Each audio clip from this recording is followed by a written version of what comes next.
Hello, and welcome everyone.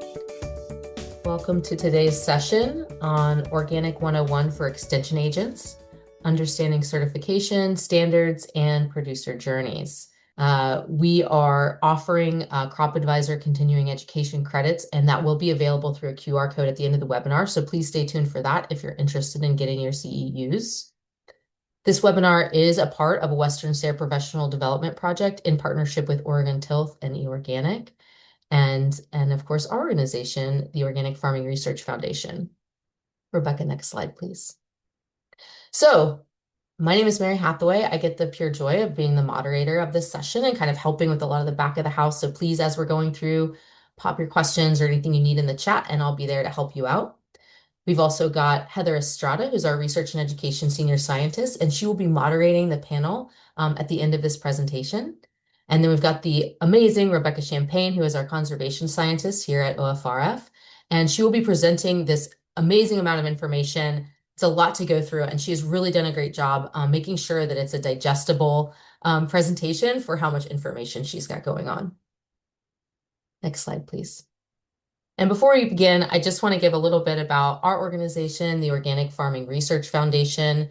We are a nonprofit that was founded in 1990, and we work to foster the improvement and widespread adoption of organic farming systems.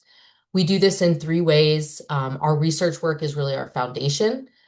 This is to make sure that we have funding for organic research that advances scientific knowledge and also improves those practices. All of our research goes into our other tier, which is education. Education is so important to our mission. It's what I get to spend a lot of my time in, and we work hard to make sure all this great information, all this great research is made into an easily accessible, digestible way for our farmers. So all of our resources are free online. Check out our fact sheets, our webinars, guidebooks, etc. on our website, again, free and available for you all. And our third core area is advocacy. So we do advocate for federal programs and policies to make sure that farmers' voices are heard in the Capitol and beyond. We've got a lot of great programs with advocacy as well. So I really do encourage you to take a gander at some of the resources available at our website. But like I said, we've got a really packed agenda, and I don't want to take up too much time. We thank you so much for joining us. Please, as we go through, make sure you put questions in the chat. And with that, I'm going to hand it over to Rebecca. Awesome. Thank you, Mary. I'm so excited to see so many people here from lots of different places. So thanks for being here today. So I'm going to start us off just doing a quick introduction to what we're going to talk about today. So like Mary said, we're going to spend about the first half of the webinar covering some basics of organic and some of the national organic program regulations. And then we're going to hear from some organic farmers. So feel free to drop any questions that you have for me into the chat as we go. And a member of our team will do their best to answer them as we're moving through the slides. And then if you have any questions specifically for the farmers, please wait to drop those in the chat until we get to that panel discussion so we don't lose them in the chat. So we're going to start with what is organic? So at its core, organic encompasses a systems approach that really emphasizes healthy soils, plants, people, and the environment. So organic aims to mimic natural systems, so ecological and biological processes, and really focuses on soil health and biodiversity. And then with the USDA certified organic label, this means that the product has been produced in compliance with the USDA's National Organic Program standards and regulations. So what is the National Organic Program? You'll hear this referred to as the NOP. This is the USDA's federal regulatory program for organically produced products in the US. So the NOP has several duties. One is to develop and enforce organic standards for crops and livestock, as well as handling and imports of products. So they also investigate complaints of any organic regulation violations. And they manage the Organic Integrity Database, which is a USDA tool online. It houses all of the information on all certified organic operations in the country. And the NOP also uses input from the NOSB, which is the National Organic Standards Board, And this board meets to help inform and update organic standards based on the latest science and research. So the NOP is in charge of accrediting the organic certifiers. So we know that the certifiers go to the farm, they make sure that the farmer is in compliance and issues them their certification. So the NOP is in charge of accrediting those certifiers. So it's important for a certifier to identify and report any sort of violation to the NOP, and then the NOP is the one who investigates that report.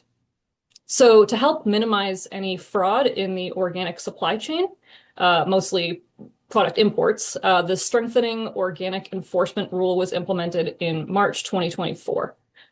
So the USDA Agricultural Marketing Service, so AMS, they designed this penalty matrix that is used by the NOP when investigating any complaints. So they will take a report and then they'll look at it and then classify it as minor or major. We'll drop that in the chat if you're interested in checking it out. But an example of a minor violation would be like a lapse in a documentation that's really easily fixed.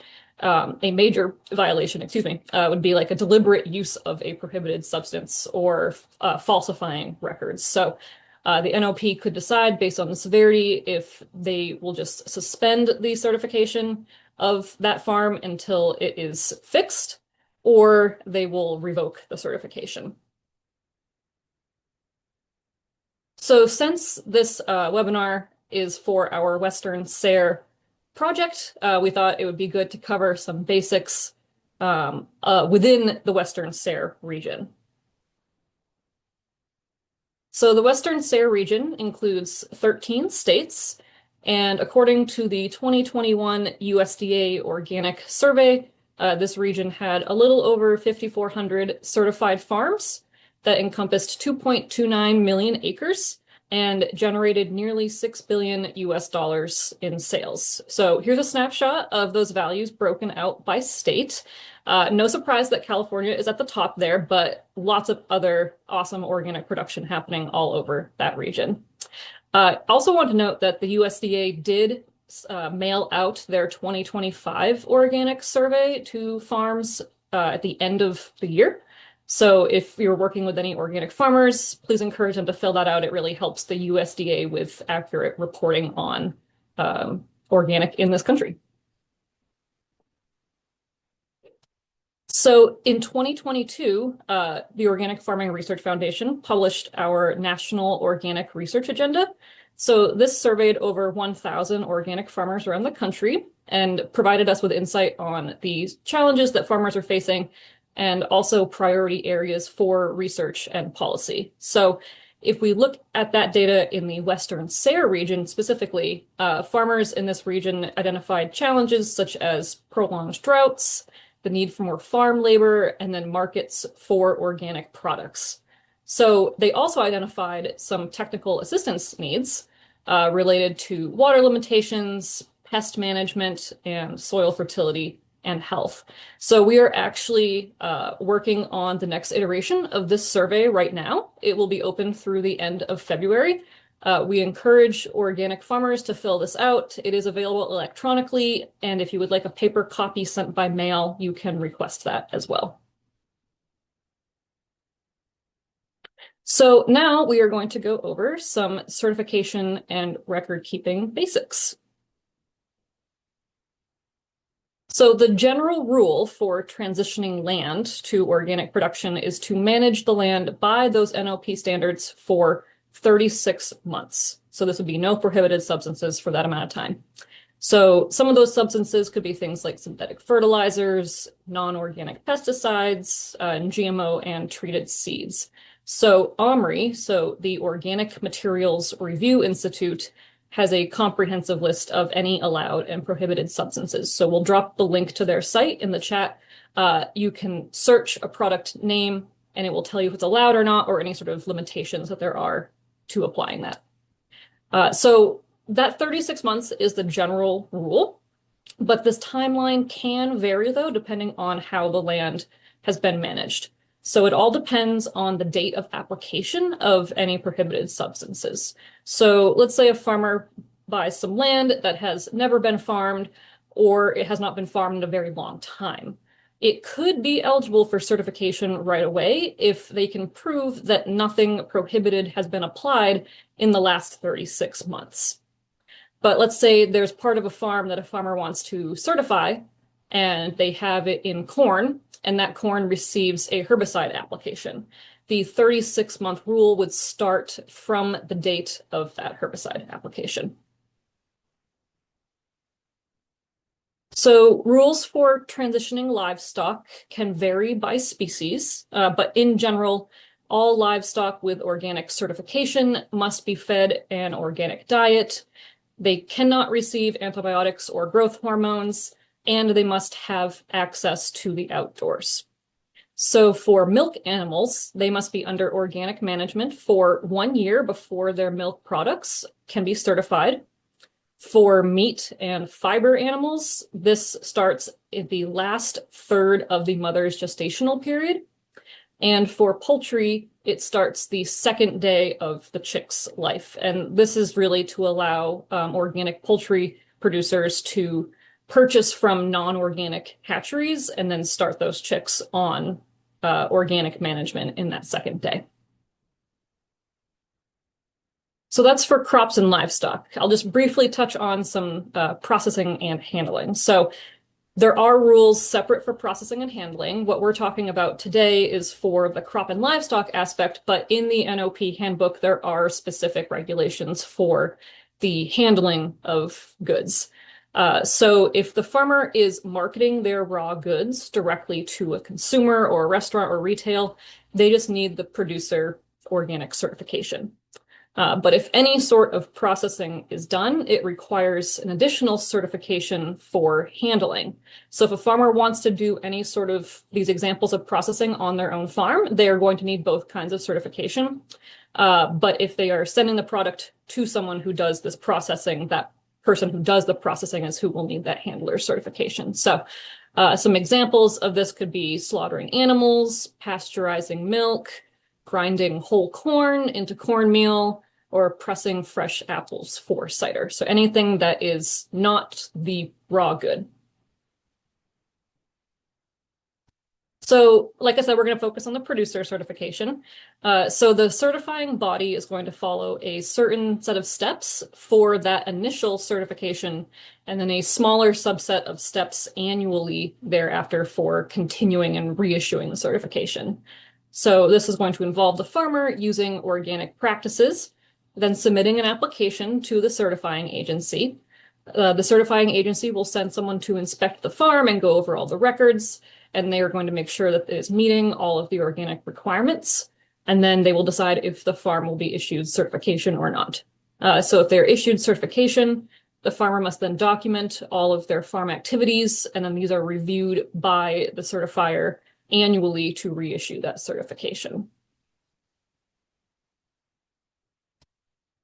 So the farmer must keep several kinds of detailed records to show each year. So these documentation forms are all available online through the USDA, but a farmer can also use their own documents as long as it contains all of this necessary information. So some of these records include comprehensive field history for each field on the farm, an activity log for those fields, your planting and harvesting record, your manure application, where you got the manure from or any fertilizer from, the rate that you're applying it at, where you're getting your seeds from, and any sort of sales records as well.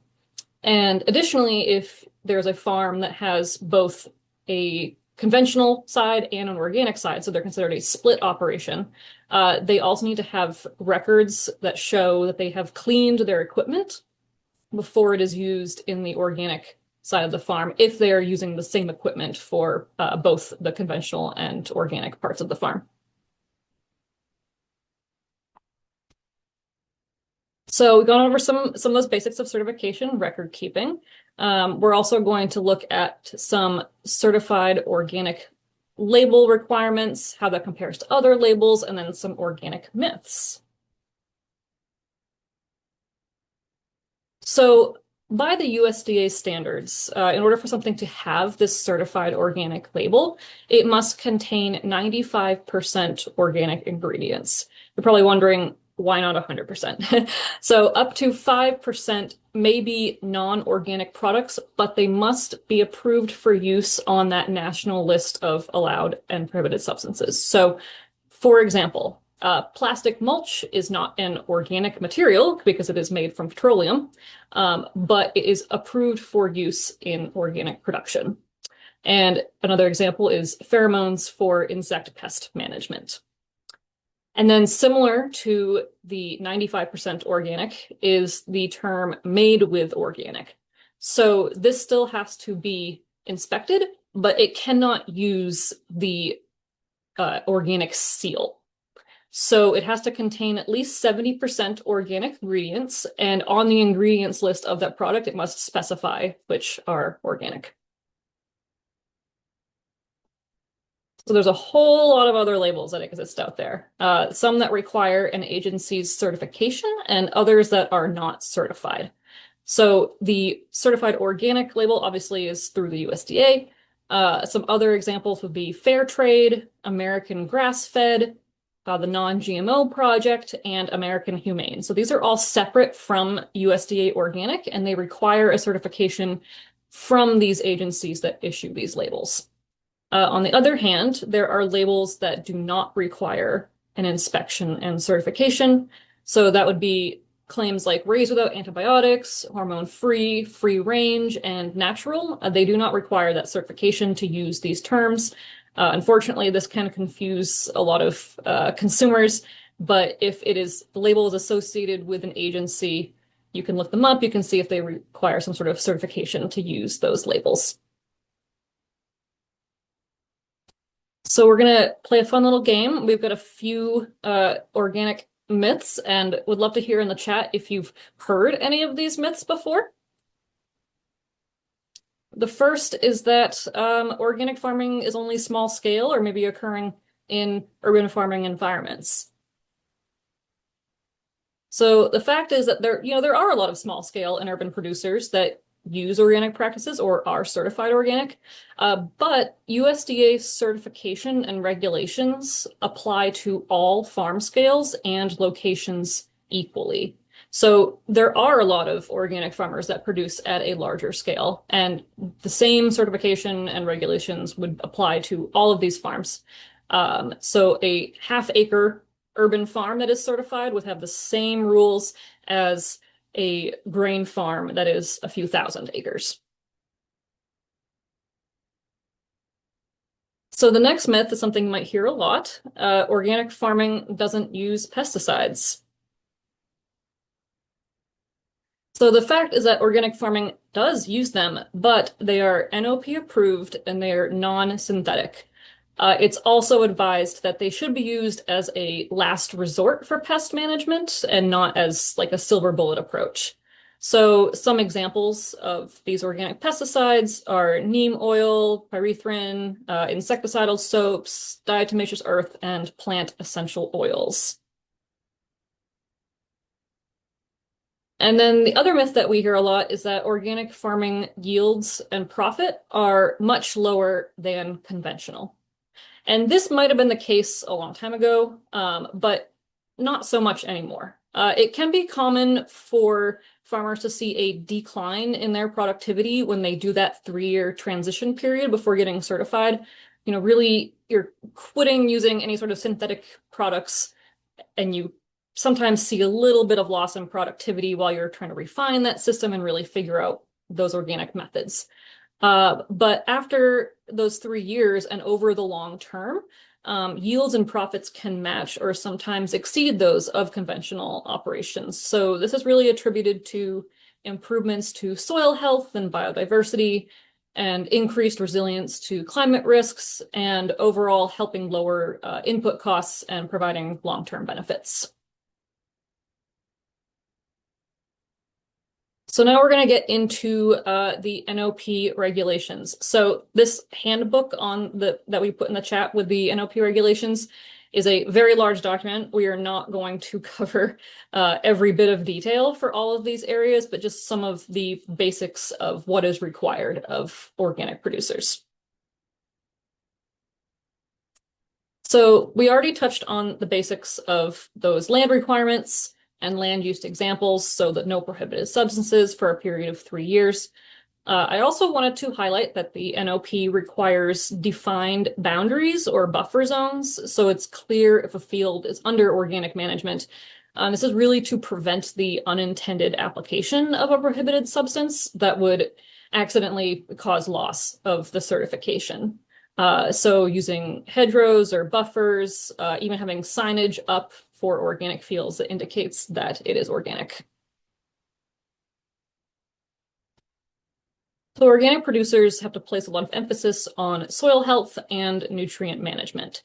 So this is done through the use of tillage and cultivation that, as outlined in the NOP, should maintain or improve soil conditions and minimize erosion. So organic farmers do use tillage, but it is outlined that they should try to reduce both the frequency and the intensity of that soil disturbance. So instead of relying a lot on, let's say, like a moldboard or a chisel plow, maybe finding ways in the crop rotation to till less, or to use like roller crimping or mowing, no-till planting of a cash crop rather than standard disking and harrowing for seedbed prep. That all depends on the crop that's being planted, but finding those ways to reduce the frequency or intensity of that soil disturbance.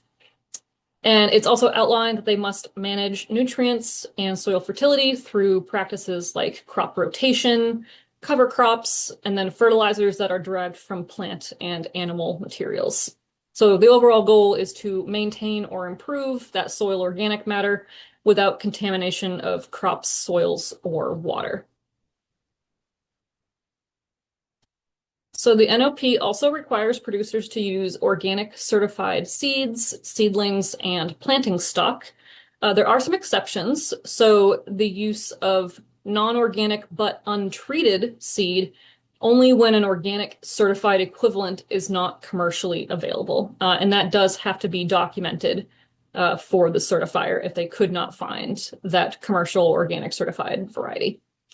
This rule also specifies that seeds, seedlings, and planting stock can first be treated with a non-organic substance and then be used to produce an organic crop, but only if that substance is required for, like, say, a federal or state phytosanitary regulation. This will be most often seen with like the treatment of imported products if there's concern for animal or plant health.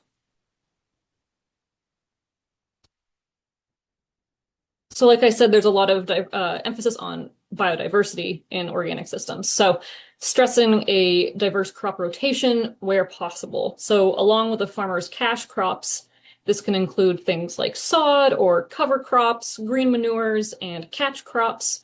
So the goal of having these more diverse rotations is to build that soil organic matter, to manage pests, to control erosion, and to manage both deficient and excess soil nutrients. And then without the use of synthetic pesticides, organic producers have to rely on a whole suite of strategies to manage weeds, insects, and diseases. And the NOP outlines the use of crop rotation, the proper selection of plant species and varieties, such as those that have been selected for their natural resistance pests, having habitat for natural enemies of pests, and the use of approved biological controls. For weeds in particular, farmers should use practices like mulching, grazing, flame weeding, and mowing, and also sanitation measures such as removing the diseased plants or vectors, cleaning equipment to manage the spread of weed seeds from field to field, and then removing habitat of insect pests. So we already talked a little bit about the general rules for transitioning livestock depending on the animal. So with those meat and fiber animals, it has to be under continuous organic management from the last third of the mother's gestational period. For the dairy animals, 12 months prior to having their milk products sold as organic. And then for poultry, so from the second day of life. So there's also some things that are specifically prohibited. If livestock is removed from an organic operation and then managed non-organically, it can then not be sold, labeled, or represented as organic. We'll talk about livestock health and care coming up here. This is mainly so if an animal was sick or something and was being treated and they had to be taken out of organic production to be treated, they couldn't then be sold, labeled, or represented as organic.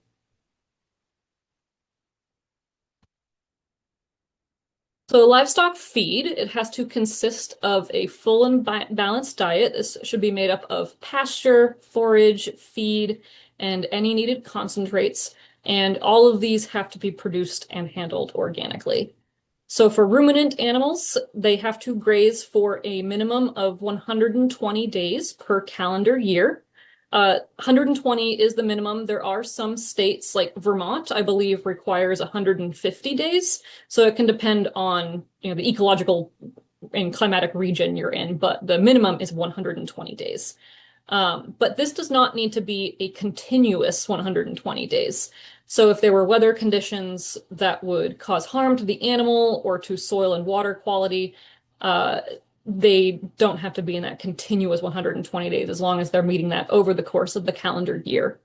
And then overall, at least 30% of their intake should be from grazing.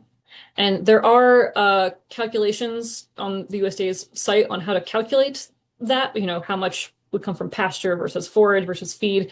We're not going to get into that today, but there are worksheets on how to calculate that. So there's some general rules for livestock care. So preventative care is really the biggest one. Selecting the proper species for the environment you're in, sufficient feed to meet their nutritional needs, proper housing for the animal, and freedom of movement. So I won't get into the details on the space that's required for different animals. That is outlined in the NOP. It even gets down to like the level with poultry, a layer versus a broiler. There are specific space requirements based on those animals' sizes. So the NOP also says that physical alterations are not allowed, only for identification purposes. So a cow could have an ear tag because it identifies them, but animals can't have tail docking done. There can be no dehorning. With poultry, no beak trimming. And then producers must also have a parasite prevention plan in their documents. And like I mentioned before, there are also some things that are specifically prohibited. That's antibiotics, growth hormones, synthetic parasitides, and then also withholding appropriate medical treatment to preserve organic status. If an animal is sick and organic methods are not improving its quality of life, a farmer cannot withhold non-organic treatment just to preserve that animal's organic status. And there are also some general rules for livestock living conditions. It needs to be meet the needs of the animal's health and their natural behavior. So like I said, enough space for the species, proper ventilation, low dust. They must also have the ability to access the outdoors year-round. They should have shade and shelter, enough room to exercise, fresh air and sunlight. I think that's a given. Clean water for drinking. So the continuous confinement of organic animals is prohibited. There are some instances where temporary confinement is allowed. The NOP does not specify the period of time that is temporary, but in general, it should be as few days as possible. So some of those circumstances that would allow that temporary confinement would be inclement weather, health conditions, if animals are being separated for breeding, if they're being brought to 4-H or FFA events, or if they're being shipped and sold somewhere. And more record keeping as part of the record keeping and certification. If a producer has animals, they must also have this pasture plan. This should include how they're going to meet the animal's pasture requirements. So the quality and the quantity of that the animal needs. The pasture must also have areas of shade and drinking water, and then any fencing that is around these pastures cannot use pressure treated wood. It's also important in that pasture plan for a producer to consider soil fertility and erosion control. So where is this pasture located in proximity to sloping land, to water or wetland or riparian areas? And lastly, it is important for organic producers to implement measures that would prevent the commingling of organic and non-organic products, and to help protect organic products from contact with prohibited substances. So, for example, if there are packaging materials that contain synthetic preservatives or fungicides, those would not be permitted for use.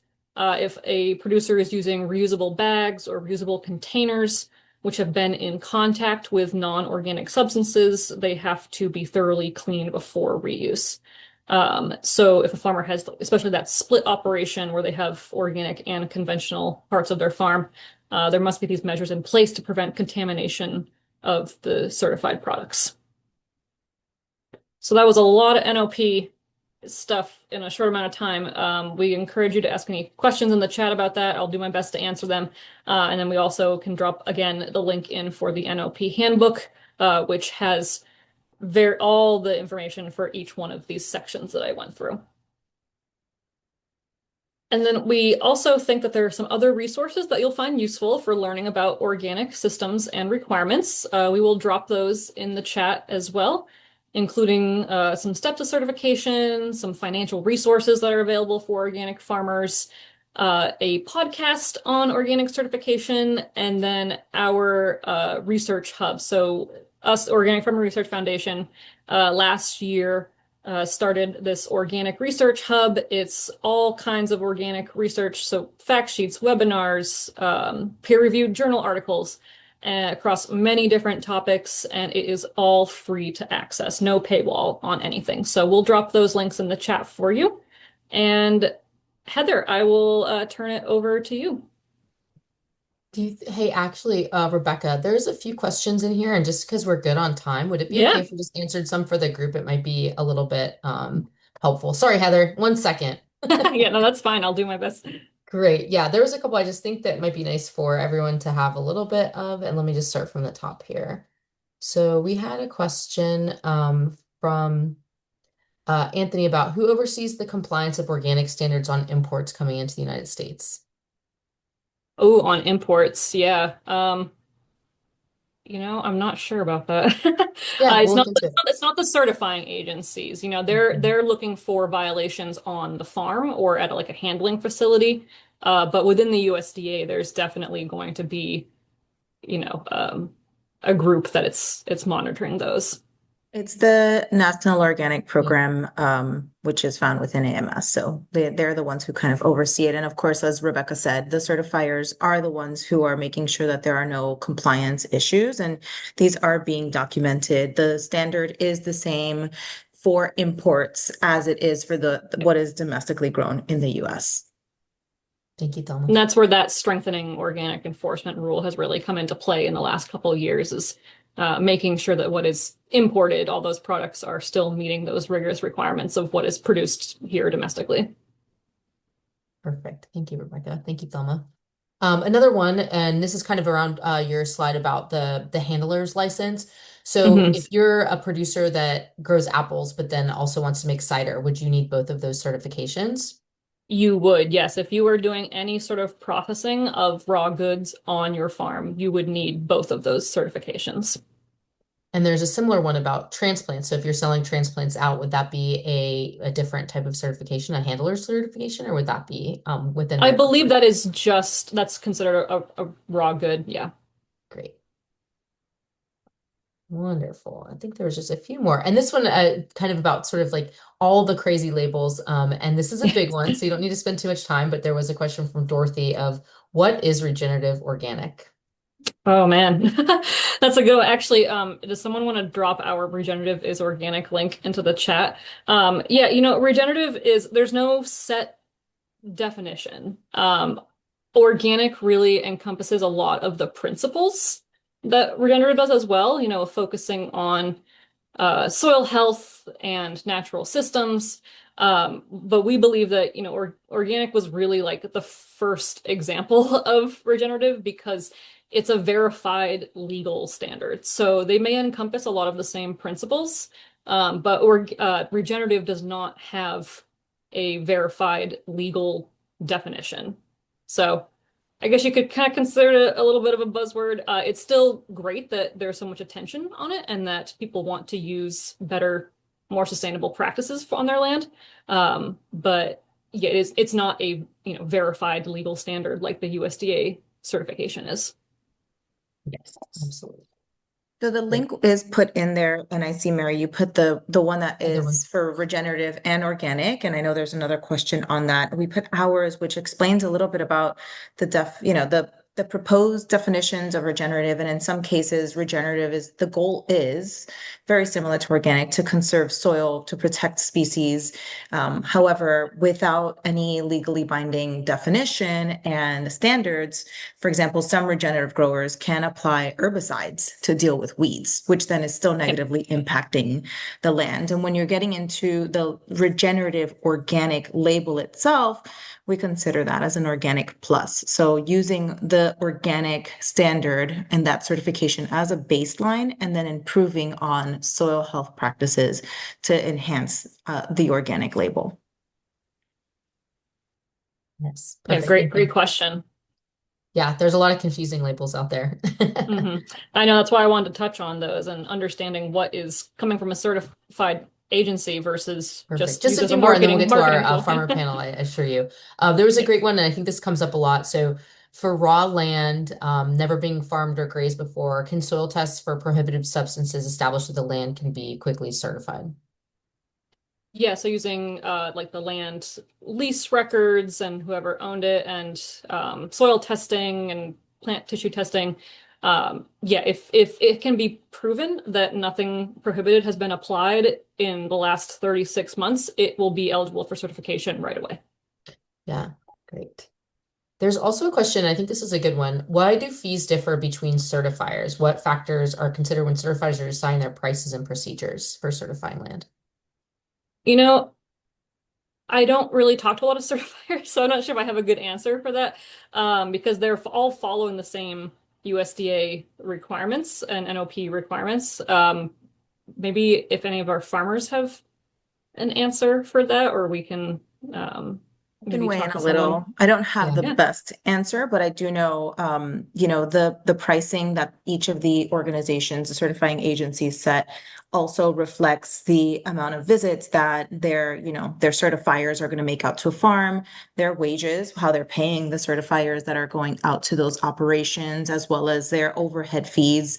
Some are larger than others and have more, even just more building space where they need to house all of the information. And so I don't have the best answer, but all of those, like any business, they're going to have differences based Yeah. on where they're located, even. Great. With that, there's a few more trickling in, but I think with that, it's a great time to transition into our farmer panel here.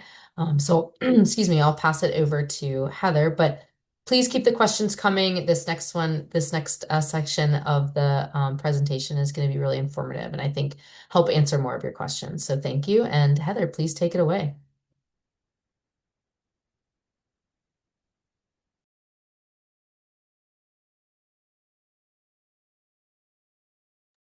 Thank you. I couldn't unmute myself. Hi, everyone. I'm Heather Estrada, a senior scientist at OFRF, and now we're going to start the networking and farmer panel portion of the webinar.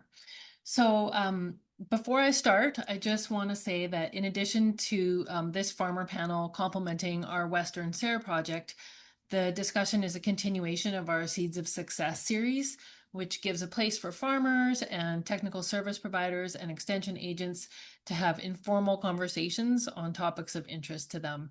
So this conversation is a part of our work with the Northwest Top Region. I'm going to be moderating today, and I'd like to take a little time before I turn it over to our panelists to briefly introduce our three panelists, and then I'll let them introduce themselves. And I have a few questions to get the conversation going, but we also very welcome participation from the audience, and we'll be monitoring the chat. We'll continue to monitor the chat for incoming questions and comments for the panelists. So I'll kick it off with Diane Green. Diane owns and operates Greentree Naturals, a certified organic farm near Sandpoint, Idaho. She grows a lot of different types of crops, including vegetables, herbs, flowers, and garlic. Diane is very active in small farms and organic agriculture. She co-founded the University of Idaho Cultivating Success Small Farms program in the year 2000, and she collaborates frequently with university extension educators across the region as a consultant, a mentor, an educator, and so on. All acreage farmers. She is currently the mentor for the Northwest Transition to Organic Partnership, or TOP program, with Oregon Tilth and the Organic Seed Alliance. And then we have Beth Hoinacki. She lives and farms with her family at Goodfoot Farm, which is a small diversified biodynamic market farm in Oregon's Willamette Valley. Over the years, she's done a lot of different things. She's been a horseback riding instructor, a raft guide, a ski technician, an educator, an organic and biodynamic certification inspector, and also a scientist. I will try to increase my volume. Yeah, sorry. She now farms full-time, and she also frequently collaborates with university and industry partners to support organic producers. And finally, April Jones Thatcher is a founder and farmer of April Joy Farm. That is a diversified crop livestock farm near Ridgefield, Washington. Her organic certified farm has served Clark County since 2009. April has an undergraduate degree in civil engineering and an MBA in entrepreneurship, and she's passionate about all kinds of things, but also soil health, animal welfare, and nurturing community. She co-founded the Farm to Heart Food Justice Initiative in 2019, and she is also the president of the OFRF Board of Directors. So thank you all for being here. And I just like to kick things off, and I'll work on my volume in a second, by asking each of you to tell us a little bit about your farm, how long you've been certified, and really just talk a little bit about what was your primary motivation for transitioning to organic. So maybe Diane, did you want to go first?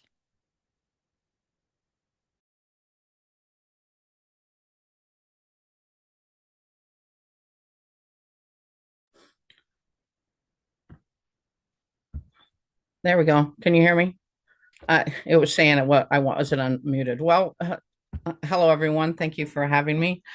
It's grateful to be a part of this. And as Heather said, as our farm, Greentree Naturals, we're outside of Sandpoint, Idaho, which is up by the Canadian border. So we have a pretty short, challenging growing season.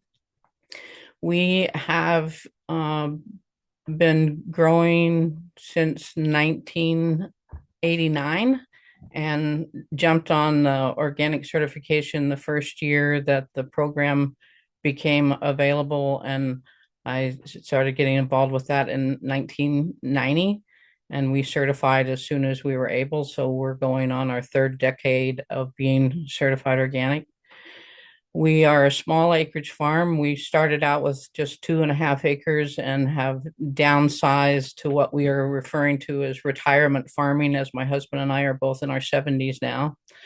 After 3 decades of selling at farmers markets, restaurants, having a small CSA, working with private chefs, and supplying natural food store, just a couple of years ago, we retired, which is kind of a joke, but we retired and now only market a 1-acre garden, and we sell at our on-farm stand just 1 day a week during the peak of the harvest season. And we also grow for the local food bank. But my passion for being a farmer mentor and educator is equal to my passion for being certified organic small acreage farm. I'm a mentor through the top program, as Heather said, and we have done on-farm internships and apprenticeships for the last 30 years, and I really feel passionate about empowering that next generation of growers. Organic is the only way I've ever grown. I started growing an organic garden in 1970, so it's making the commitment to support organic certification was just a natural thing. As far as motivation for that, it's really to hold true to the integrity of what organic certification stands for, and having new and longtime customers that have been with us for 25 years who are frequently saying thank you for being certified organic, that keeps us growing, and we'll keep going with that.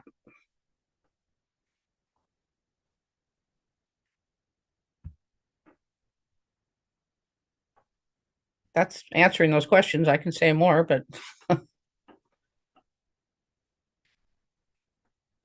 Thank you. Sorry, I wasn't again allowed to unmute, so we're working on a few technical glitches here. Beth, would you like to go ahead and just tell us a little bit about your farm and what sort of prompted you to make the transition to organic? Yeah, thanks, Heather. Yeah, so we are here in Western Oregon, where we've been on our property, on our farm here for, I guess this year it'll be 30 years. We were first certified organic in 2009 and then certified biodynamic in 2012. And I would say, you know, in terms of transition, we've never not been organic. So in that sense, we were practicing organics, and I've worked on organic farms on and off for most of my life. Um, but I think, for us, it's the question is more around certification, right? The practicing of organics. And so I think, for any farmer thinking about transitioning to organic, that's one question. But then, whatever your goals or your objectives are in that decision, then around certification, becomes the next question. But yeah, we grow a little bit of everything, diversified market farm, fairly small scale, vegetables, fruits. We have animals on the farm, not necessarily as products, but as integrated as part of the farming organism and farming system, and mostly sell at farmers market, CSA, and restaurants. And I was actually worked in certification before I started my own farm, and so that I think was super helpful in the sense of the certification process, and has also just helped with our general farming approach, right? You have to, I think, for advisors or technical folks, you have to remember that. Well, farmers also have to remember we're not just farmers, we're also business people. And so, how do you support farmers in the sense that of their practices, their organic practices, but that business component when it comes to certification, because that's a whole other mindset, really, with a whole slew of challenges. But yeah, I'll just leave it at that, and we can get into more details later. Welcome everyone, and thank you, Heather, for the gracious introduction. And I won't say too much more since you shared a lot of the pertinent details, but I will say, I'm sitting here counting up the amount of expertise and experience and years that's in this group, and it's really great. There's so much we can learn from each other. So I was first certified in 2007, and for me, like Beth, it really was the only way I thought about farming from a scientific perspective. It made a lot of sense to think about the farm as a living and biological system. And then from a business, if I put my business hat on, it really was back then a sense of market differentiation for us, since there was really very few certified organic farms in my county. So that really was a kind of a two-pronged approach for me. And then personally, there was a lot of joy in being able to farm in a way that didn't require me to handle toxic pesticides or, do things that really were not fun. You could really get your hands into the soil, the living soil. So I'll stop there because I really am curious and want to make sure we can answer a lot of the questions of the folks that are here. Perfect. Thanks, April.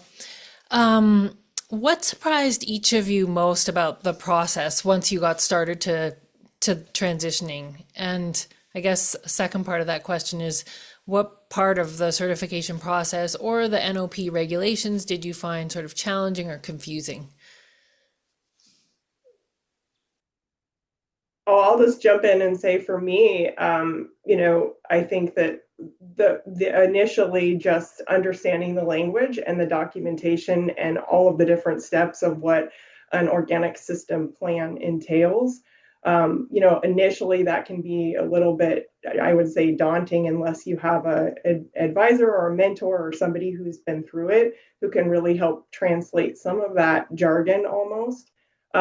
And then, just transparently, like as a small business owner, there's a lot of information that's being asked of you. And so you want to make sure you understand how it's going to be used, how much is important to share. You want to be honest and represent your operation realistically, but you also want to make sure you really get a sense of how this information gets tracked. So just understanding more about that process, and I think was really key initially, important for me to get comfortable with what I was signing up for.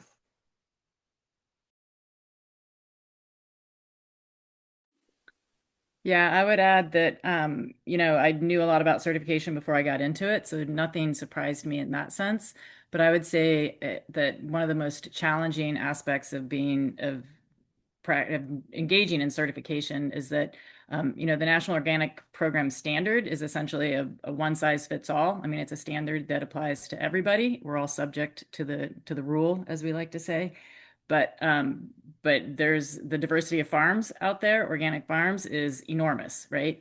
And so you're trying to apply this one standard to a bunch of different farms that look very different. And particularly with respect to scale, the rule looks different on different size farms. And that's a real challenge when you have, for example, with the recent SOE, or Strengthening Organic Enforcement rule, that's being applied because there is fraud in the organic industry. So you could consider some farms being high risk versus some farms being low risk, but they're all going to get subjected to the same kind of regulatory and record keeping requirements, right? So really, where does that certification burden start to fall? And so I think as a technical advisor, kind of understanding the scale of the people that you're working with, the growers that you're working with, and how the standard works for them, or parts that would be more challenging for them, and how to help mitigate those challenges can become really critical for people deciding to get certified. In addition to just adopting organic practices. Yeah, I'll step in with that. I couldn't agree more though. I think one of the biggest challenges, and I don't know what the percentage is of small acreage farmers versus large scale farmers that are on board with organic certification, but the paperwork is extensive, but expected. And when I working with mentoring farmers who are transitioning to become organic, I'm encouraging that, helping them understand the documentation that's expected, and that partnering that with your business plan, and acknowledging that truly, once you go into the certification process, it makes you manage your business in a much more holistic way by looking at the big picture and fine tuning it to meet all the documentation that's required.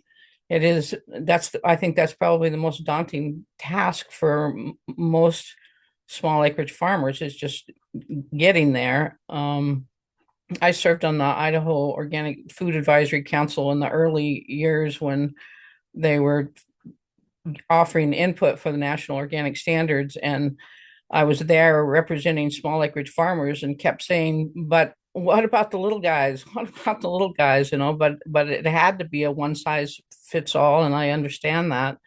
So the cost is a challenge for the small acreage farmers, but um, finding ways to provide insights and clarity through farmer to farmer activities and helping through the organic certification process is really important. I mean, it makes a big difference if you've got a mentor or a partner helping walk you through that process.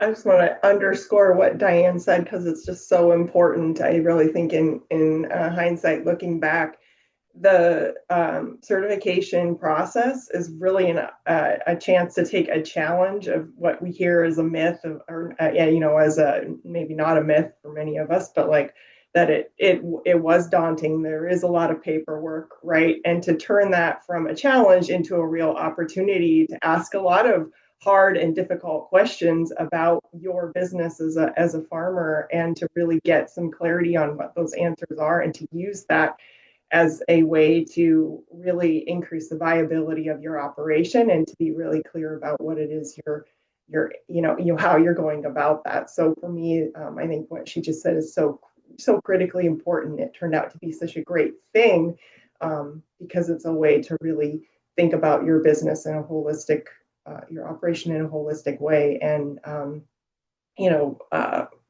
our technical service providers can provide such a crucial linchpin there to help make that happen. Well, that's a great segue into sort of the next question. You've all mentioned sort of mentors or people that helped walk you through the certification process, and I assume also helped you sort of understand how you're going to have to change management practices and things like that.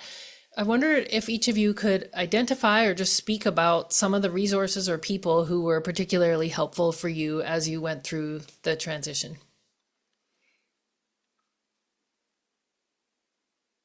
Other farmers are your number one source. Yeah, especially like local grower networks. I can't emphasize it enough. It's like the people that are doing it are the people you want to be talking to.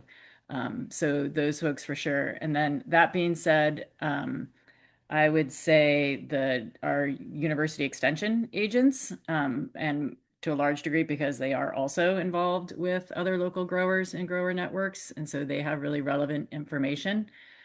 Um, and then um, and then thirdly, I would say some of these other, technical service providers, so for example, NRCS. But I would also say that uh, I think you need to be careful, actually. So as a technical service provider, I think it becomes really important how you start to talk to growers, and how you present information. Because I certainly had the experience early on in talking with some of our NRCS folks where, they were really kind of promoting the hot new sustainable ag practices, right, that were coming through their channels, and they didn't really they weren't going to work for me. So in terms of like pushing back about, well, what about this or what about this, and so really entering into these relationships where the service providers have information that's really relevant to your operation, right? And they're not just you're not just spouting off the new trendy term. You're not just going on about regenerative no-till practices when that doesn't really fit the producer you're working with their model, for example. But yeah, farmers are the number one resource. And I would say for technical service providers, actually linking farmers and supporting kind of farmer networks could be a really kind of critical way to help the community. I would just add that certifying agencies too, in my experience, shout out to Washington State Department of Ag, because they have been a great resource, and they have a lot of expertise. They can't, provide you recommendations, obviously, but they can help you understand some of the documents and the record keeping that's required. And so that can be extremely helpful and has been in my experience. And in terms of mentor, full transparency, my brother-in-law at the time that I got certified, was working for Montana, was the certifier at Montana. So he was helping stand up the Montana state program there. And so I had kind of an inside track to get some guidance on filling out that paperwork. And Doug also, as another farmer, hit check the boxes. So it really is about that network. And Beth is right on that technical service providers could provide a really great link between farmers. Yeah, I absolutely. We're all on the same page with that. We've all been certified organic for a while, and we know what the challenges are. I'm forever grateful to have established relationships and partnerships with the University of Idaho Extension in the very beginning, like in 2000 or 1997 is when we worked together to develop the first sustainable small acreage farming organization in the inland Northwest. And honestly, it was the farmers working side by side with the extension to come up with what that would look like. And when that followed with the Cultivating Success program in 2001, which was really always the farmers working side by side with extension to look at what do we need and what's there. And it was the repeat was, it's not a one size fits all. It's there's so many variables and so many differences, and one in Idaho, from the panhandle to the southern part of the state, completely different growing environments, completely different conditions. And as far as that management approach, it was really about figuring out the needs within our local small farm community and creating the educational opportunities to provide the support the farmers needed. And this goes well beyond organic certification. Personally, I think empowering the next generation of sustainable and certified organic growers is the best thing we have to offer. And I'll keep doing it for as long as I'm able. I mean, farmers want to learn from farmers, and we need to do what we can do to promote those relationships and partnerships with the extension, as we can be allies that serve our communities very well. Yeah. So you've all we know probably on this call there are a lot of maybe new or organic curious extension and technical service providers. I'm just wondering if each of you could maybe offer some advice to those extension and TSP folks who want to effectively support farmers throughout this transition process.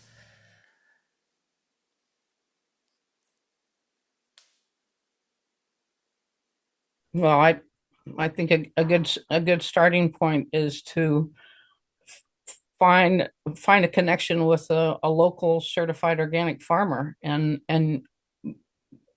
partner with them and let them be your ally, because they are the ones that know. It's one thing to in working with extension, I've always found that, I mean, extension is research based, and that's great information, but what happens in a research situation at a university is going to be very different than what's happening on the farm. So you really need to form those partnerships, starting with one certified organic farmer, and go from there. I think that's the best starting point. Yeah, I think understanding as much as possible what the challenges are in your area, what the growing challenges are, but then also what the economic challenges are. Because I think, certified organic, if the idea is to open markets, and depending on the scale, that could theoretically be a wholesale market also, and access to markets. Understanding the economies of the farms that you're working with, I think, becomes pretty critical, because that's a major factor farmers are using to make their decisions. But then also, having ties to local universities to know what the research are, what's available for understanding production challenges, whether it's pests or pathogens or diseases or weeds or Yeah, so how you can help growers work through those issues as they transition to organic becomes key. I would just add too that, we like to do a lot of dividing and putting farmers in buckets, different buckets. But at the end of the day, farmers are farmers. We care about our land. We care about our communities.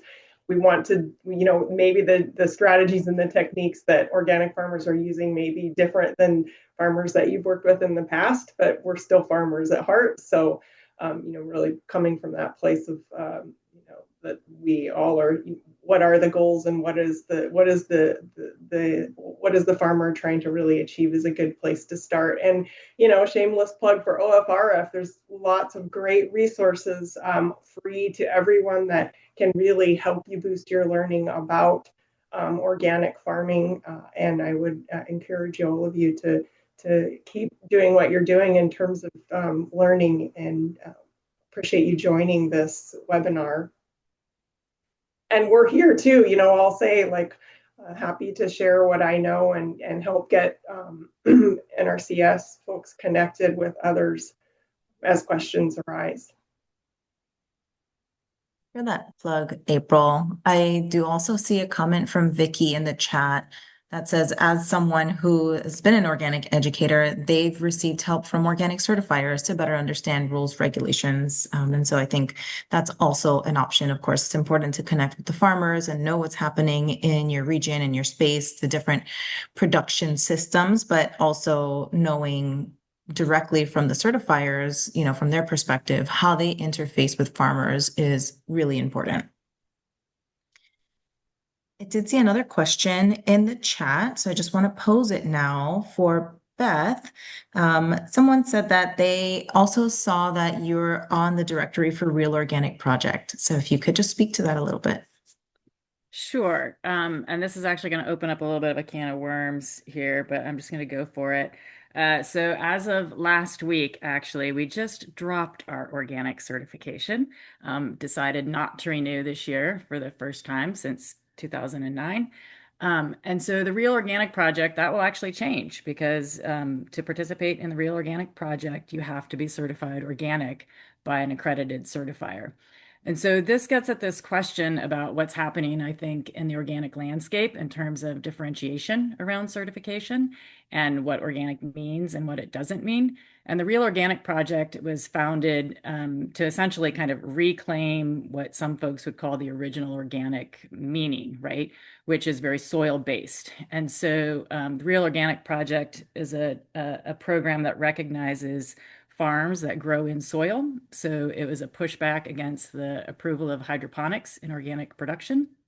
And so our farm is a soil-based system. And so being certified organic, it made sense to us to participate in the Real Organic Project, to advocate for soil-based agriculture as an organic agriculture. And that's what ROP does. It's a great program. I think it's a great program to be aware of if you are a TSP, because it can be a point of differentiation for organic growers, because organic is also industrial ag at this point. And, if people can buy, organic salad mix at Safeway versus at the farmer's market, and they're not the same thing, even though they're both organic, right? And so there are programs that can help growers differentiate in the marketplace about what organic is and isn't. And that also relates to this regenerative organic certification, right? So regenerative doesn't mean anything really unless you hold a private label around regenerative. For example, a Greener World, which is a private label certifier, they have a program certified regenerative by a Greener World. That certification is based on a set of standards that they developed. So for them, being certified regenerative means what it says in this standard, right? And then the regenerative organic certified is based on the NOP. So you have to meet the National Organic Program definition of organic, and then it builds on it. So again, it's like this value added certification program that's again soil-based and is also looks at some social responsibility issues and much more soil focused. And again, it allows a grower, a producer, or even a handler to differentiate their product in a marketplace as something more than organic, right? Beyond organic. But in all of those cases, you have to be certified according to the NOP before you can tack on this value added certification, essentially. But yeah, we sell directly to consumers and to restaurants. So the organic, being certified organic doesn't actually benefit us from a market sense or capacity. I first became certified because I wanted to participate in kind of the conversation around what is organic and what it isn't actually, especially as the way that organics has gone in the United States. That being said, it's an important program. I highly value the program. Just my choice not to participate in it is reflective of my own economics, right, and my marketplace choices. But it is, it's an important thing, and people, it does provide access to new markets, and it does, I think, help educate the consumer and bring them to a better place in the food system. So, yeah. You, Beth. That was really helpful and very insightful. And I see comments also from others saying that they appreciate the transparency, and we need to understand exactly what is happening and why people would consider dropping, and what all these other labels are. Pass it back to Heather. Yeah, I think we're kind of getting close to the end of our time, and I'm not seeing any other questions in the chat unless I missed something, but I do very much appreciate all this huge wealth of knowledge from our panelists, and all the great insight and clarity that you brought to this process for our participants. And I do also want to let people know that we have a field day upcoming in Oregon at Stepping Stone Farm. Michaela Bollinger is the manager of that farm, owner of that farm, and she'll be hosting a field day there on February 25th. She's newly certified, so she's newly gone through that transition process and is very eager to walk people around her farm and talk about some of the things that she's experienced during her transition. So a good way to make a connection in that area if you're there. And just look, we don't have an event link yet, but we will soon. So keep checking back with OFRF.